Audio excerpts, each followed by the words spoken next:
অবশেষে আইপিএল ইস্যুতে মুখ খুললেন তাসকিন আহমেদ। জানিয়েছেন লখনৌ সুপার জায়ান্টস যোগাযোগ করলেও কিছুই চূড়ান্ত হয়নি এখনো, তবে ডাক আসলে বিসিবি থেকে ছাড়পত্র পাওয়া নিয়ে তাসকিন আশাবাদী। নাহিয়ান বিন জসিমের রিপোর্ট। এমনই লখনৌ যোগাযোগ করেছিল যে অ্যাভেলেবিলিটির অবস্থাটা কি, আলোচনাটা এখন ঠিক কোন জায়গাটায় আছে? না আসলে জিনিসটা এটাই, ওদের টিমের যদি রিপ্লেসমেন্ট প্রয়োজন হয়, ফার্স্ট অফ অল ওদের তো নিজেদের প্রয়োজন হইতে হবে। এনওসি পাবেন এই প্রত্যাশাটা করেন কিনা? সর্বপ্রথম তো পিক হইতে হবে, যদি পিক হয় তাহলে সেক্ষেত্রে এনওসিও পাবো বলে আশাবাদী। মিরপুরে 50 ওভারের ম্যাচ খেলেই সোজা ধানমন্ডিতে চরম ক্লান্তিকে এদিন ছুটি দিয়ে ছুটে এসেছেন ভক্তদের ভালোবাসার জবাব দিতে। ইফতার করেছেন, আড্ডা দিয়েছেন, ভক্তদের খুব কাছ থেকে অটোগ্রাফ আর ফটোগ্রাফের আবদারও মিটিয়েছেন। তাসকিনের, এমনকি তাসকিন ভক্তদের অনেক দিনের স্বপ্ন আইপিএল মাতাবে তাদের হিরো। এর আগে একাধিকবার ডাক পেয়েও এনওসি জটিলতায় আইপিএল খেলা হয়নি তাসকিনের। এবারও এমন একটা আলোচনা আকাশে বাতাসে উঠছিল। গুঞ্জনটা কতটা সত্য, তাসকিন নিজের মুখেই সেই রহস্যের জট খুলল। না আসলে যোগাযোগ হয়েছিল, যেটা ধরেন আমরা মেগা অকশনে তো বাংলাদেশি কেউ পিক হয়নি, তো নর্মালি লম্বা টুর্নামেন্ট থাকে, সেক্ষেত্রে অনেক রিপ্লেসমেন্ট প্লেয়ার হিসাবে অনেকে নিয়ে থাকে।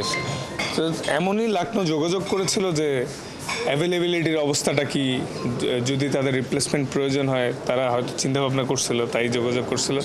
তো এটাই যে এনওসি পাবো কিনা যদি রিপ্লেসমেন্টে তাদের কল আসে, তো এটাই আসলে যে যদি আমাদের কারো কল আসে, আশা করি আমরা এবার এনওসিও পাবো।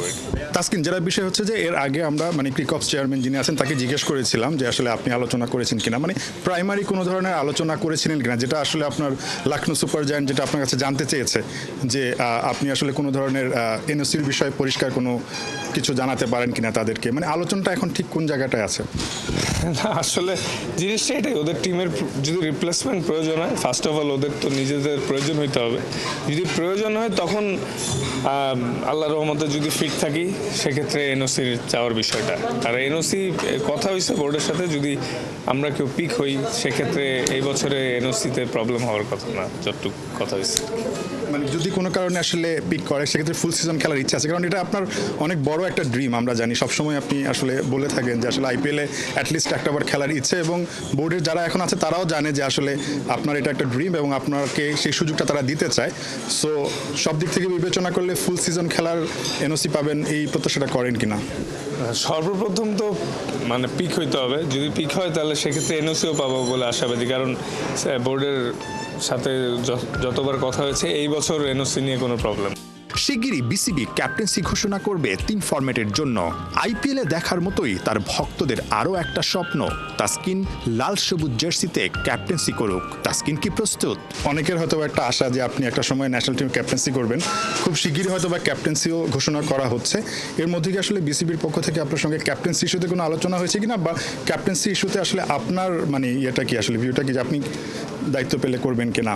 না আসলে এটা টোটালি বোর্ডের কল, বোর্ড যারা বিবেচনা করবে সেই করবে, এবং দিন শেষে আমি অ্যাজ এ প্লেয়ার ক্রিকেটটা অলওয়েজ এনজয় করতে চাই, নিজের সেরাটা নিংড়ে দিতে চাই দলের জন্য, কারণ ম্যাচ যদি জিতাতে পারি এর থেকে বড় স্বস্তির কোনো বিষয়ই নেই। আর বোর্ড যদি কখনো মনে করে তখন ডিফারেন্ট স্টোরি। আপনি রেডি? বোর্ড চাইলে চেষ্টা করবো ইনশাল্লাহ। Thank you. বর্তমানে জাতীয় দলের সবচেয়ে দামি ক্রিকেটার তাসকিন আহমেদ। পারিশ্রমিকের মতো দিনে দিনে তাসকিনের দায়িত্বও বাড়ছে। তাসকিন চান সামনের দিনগুলোতে বল হাতে ভক্তদের আরও বেশি ভালোবাসার প্রতিদান দিতে। নিজের জায়গা থেকে তো সবসময় ইমপ্রুভমেন্টের চেষ্টা করছি, তো তাদের ভালোবাসা, দোয়া, রহমত এগুলো থেকেই আসলে আরও নিজেরও মন চায় যাতে আমি দেশের জন্য আরও ভালো কিছু করতে পারি। এটাই।